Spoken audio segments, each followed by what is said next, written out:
এখন আমি খাবো। আমার এই যে খাবার বেড়ে নিয়েছি, এখানে নিয়েছি ভাত আর নিয়েছি আলুর বড়া, আর এখানে দেখুন কত বড় একটা পেঁয়াজি করেছি, বিশাল বড়। আর এখান থেকে নিয়ে নেব ডাল। আমি সয়াবিন ভালোবাসি না খুব একটা, তার মধ্যে শরীর খারাপ, মুখে কোনো রুচি নেই, সেই কারণেই আমার ভালো লাগে না। সয়াবিনে তো করে এমনিতেই ভালো লাগে না, তার মধ্যে মুখে রুচি নেই। তো আমি ডাল নিয়ে নিলাম আমার মতো করে। সত্যি কথা বলবো, এই বড়া হলেই আমার ভাত খাওয়া হয়ে যায়। তো চলুন বন্ধুরা, আমি ভাত খেতে বসে। তো চলুন আমি খেতে বসে পড়লাম। কত বড় পেঁয়াজি,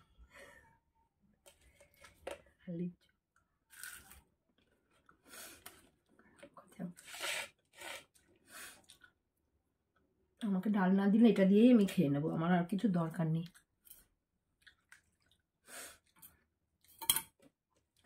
গরম ভাতের সাথে যদি একটুখানি বড়া ভাজা টাজা হয়ে যায়, আর কিছুই লাগে না মনে হয়। আমার ছেলেরা, আমার তো কিছুই লাগে না যদি এই বড়া ভাজা আর ভাত পাই। ডাল হলে অসুবিধা হয় না, ভালোই লাগে। মাছ মাংস থেকে এগুলোই ভালো লাগে। জানি না কবে ঠিক হবো, মুখে একদম রুচি নেই, কবে থেকে বলেই যাচ্ছে।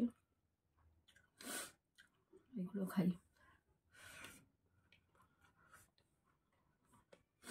এখন বেশি কষ্ট পাচ্ছি কাশিতে।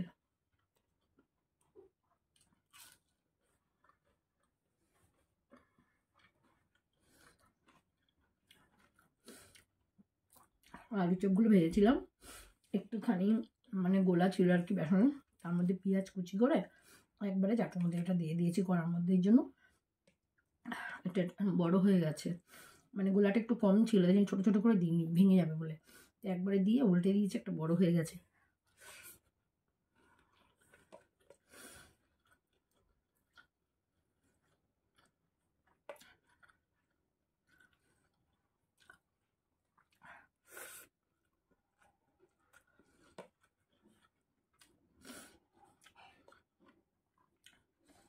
শরীর খারাপ থাকলে না, যতই ভালো খাওয়ার ভালো লাগে না, কারো কথা ভালো লাগে না, চুপচাপ চোখ বুঝে শুয়ে থাকি। সেই গোপাল তো নেই। যাদের একা সংসার তারা জানেন কিরকম হয় একা সংসারে।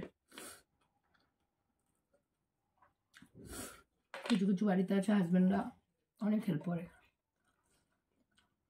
আমার হাজব্যান্ড একটাও না, এক গ্লাস জল নিয়েও খাবে না।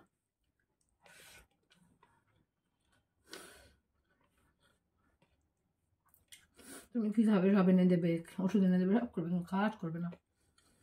এদিকে ওর বাবা হচ্ছে ওর উল্টো, মানে আমার শ্বশুর। আমার শ্বশুর সারাদিন বউয়ের পেছন পেছন ঘুরবে, সব কাজ করে দেবে, অফিসে যাওয়ার আগে পর্যন্ত সমস্ত কিছু করে দেবে, আবার এসেও সব করবে।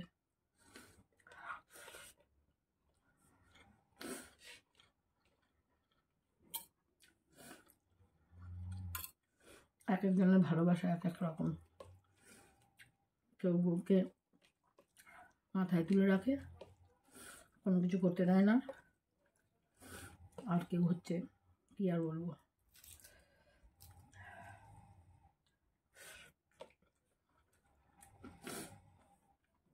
বন্ধুরা, আমি আস্তে আস্তে খাই, এখন টাটা, পরে দেখা হবে।